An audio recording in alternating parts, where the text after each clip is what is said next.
అందరికీ నమస్కారం. నా పేరు నాగదుర్గ. యూట్యూబ్‌లో ఏదో ఒక పాటలో యాక్ట్ చేస్తూ, డాన్స్ చేస్తూ చూసుంటారు. ఇప్పుడు 'ఇడుపు కాగితం' అనే ఒక అద్భుతమైన స్టోరీతో మీ ముందుకు రాబోతున్నాము. ఆహ్, నాకన్నా ఎక్కువ ఎంతోమంది నేను ఇండస్ట్రీలో వెళ్ళాలి, మూవీస్ చేయాలి అని ఎంతోమంది కోరుకున్నారు. మీ అందరి సపోర్ట్‌తో, మీ అందరి బ్లెస్సింగ్స్‌తో ఇవాళ ఇక్కడ ఉన్నాను నేను. ఈ స్టోరీ నన్ను నమ్మింది, ఈ స్టోరీ నేను నమ్మాను. అండ్ మిగతాదంతా హిస్టరీ మీరు చూడాలి. అండ్ ఈ స్టోరీ నా దగ్గరికి వచ్చినప్పుడు అంటే ఎక్కువగా నేనేం మాట్లాడలేను. బట్ ఫస్ట్లీ నేను థ్యాంక్స్ చెప్పాలి అని అనుకునేది మాత్రం బన్నీవాస్ సార్కి. స్టోరీ నాకు వంశీ సార్ చెప్పిన స్టోరీ నాకు నచ్చినా కూడా ముందుగా నేను ఎవరికైనా థ్యాంక్స్ అనేది కూడా చాలా చిన్న పదం. వాస్ సార్కి అండ్ సుకుమార్ సార్కి ఫస్ట్ నేను రాగానే కూడా సార్ ఒకటే మాట చెప్పారు, నీ పాటలు యూట్యూబ్లో చూస్తామమ్మా, నేను సుకుమార్ సార్ చాలా పెద్ద ఫ్యాన్స్ అన్నారు. నేను వెంటనే సార్ని అడిగిన క్వశ్చన్, సార్ మీరు సాంగ్స్ చూస్తారా అసలు యూట్యూబ్లో అని అడిగాను. సార్ ఒక్కటే నేను టూ మచ్ కాన్ఫిడెంట్గా ఉండే పర్సన్ని కాదండి. బేసిక్గా నాకు ఒక బెరుకు భయం అనేది ఉంటుంది.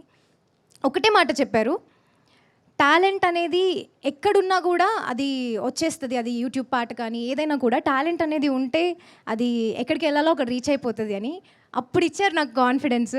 అండ్ స్టోరీ చెప్పిన తర్వాత నేను అన్ని కండిషన్స్ రూల్స్ ఏం పెట్టలేదు. వంశీ గారు థ్యాంక్ యూ సో మచ్ ఇలాంటి స్టోరీ నన్ను నమ్మి తీసుకొచ్చినందుకు. ఒకటే విషయం అండి, ఇందులో శ్రీలత అనే క్యారెక్టర్కి ఎంత వెయిటేజ్ ఉందంటే నేను ఫస్ట్ స్టోరీ విన్న తర్వాత భయపడ్డదే దానికి. నేను ఇంత చేయగలుగుతానా, ఇంత వెయిటేజ్ ఉంది ఈ క్యారెక్టర్కి. నేను ఏం కొంచెం డిఫరెంట్గా కూడా నా భయం కానీ ఏది కనిపించకూడదు, అలా ఉండాలి నేను స్క్రీన్ పైన, నేను చేయగలుగుతానా అనే ఒక డౌట్ ఉండే. వంశీ గారు నన్ను నమ్మారు, మీరు చేస్తారు, చాలా అద్భుతంగా ఉన్నారు, బాగా చేస్తారు అని ఒకటే మాట చెప్పారు. ఆ కాన్ఫిడెన్స్ ఇచ్చారు.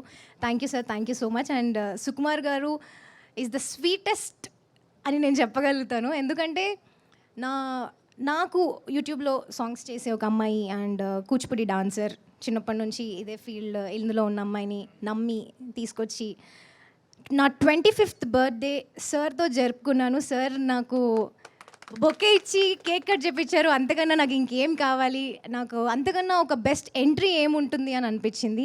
వెరీ థ్యాంక్ఫుల్ అండి. అండ్ దర్శి గారు thank you so much for being so supportive. Thank you ma'am, thank you so much. And ఇక్కడ మూవీలో ఎవరున్నారు కాస్టింగ్ అంతా తెలిసిన తర్వాత మనోళ్ళే రాబాయ్ అవసరమే అంతే అనే ఫీలింగ్ వచ్చింది. ఆ భయం అనేది పోయింది. థ్యాంక్ యూ అండి. మీరు డెఫినెట్గా థియేటర్స్కి వచ్చి మొత్తం ఇట్లా రచ్చరచ్చ చేసేస్తారు, అదైతే నేను చెప్పగలుగుతా. Thank you so much. ఇంకా నీకు చాలా మంచి ట్రైనింగ్ పడాలి హీరోయిన్ కింద. హీరోయిన్లు ఎవరు స్టేజ్ మీద ఏజ్ చెప్పరు, నువ్వు ఏజ్ రివీల్ చేస్తావు. అండ్ సెకండ్ థింగ్ ఇప్పుడు అది కదా ఇంకొక చిన్న విషయం అండి, మీ అందరికీ చెప్తాను నేను. అది నా నుండి, నా వెల్ విషెస్ నుంచి, మా వాళ్ళందరి నుంచి చిన్నమ్మాయి వచ్చింది ఇప్పుడే, జాగ్రత్తగా చూసుకోండి అంటే వాళ్ళు చెప్తున్నారు, నేను మీకు అది చెప్తున్నాను. అది కాదు ఒకటి ఆ 15 రూల్స్ ఏంటి అనేది రేపు పొద్దు నుంచి అందరూ అడుగుతారు నిన్ను. బట్ ఒక అగ్రిమెంట్ ఏంటంటే ఆ 15 రూల్స్ ఏంటి అనేది ఎప్పుడు చెప్పాలనేది నేను చెప్పే వరకు బయటకు చెప్పకూడదు. అర్థమైందా? ఎందుకంటే ఆ 15 రూల్స్ బయటకు వచ్చినాయి అంటే అది మంచిగా ఉండదు. అందుకని చెప్పి ఆ 15 రూల్స్ మాత్రం నేను చెప్పే వరకు మాత్రం నువ్వు బయటకు చెప్పకూడదు. అసలు మూవీ రిలీజ్ అయ్యే వరకు నేను అంటే ఈ అమ్మాయి రాశాను నేను పేపర్ మీద ఏం అడుగుతుంది ఏంటంటే కరెక్ట్గా 15 వచ్చినాయి, దాంట్లో 6 తీసేసింది, ఫైనల్లీ 9 మాత్రం ఉన్నాయి నా దగ్గర. ఇంకా అలాగా.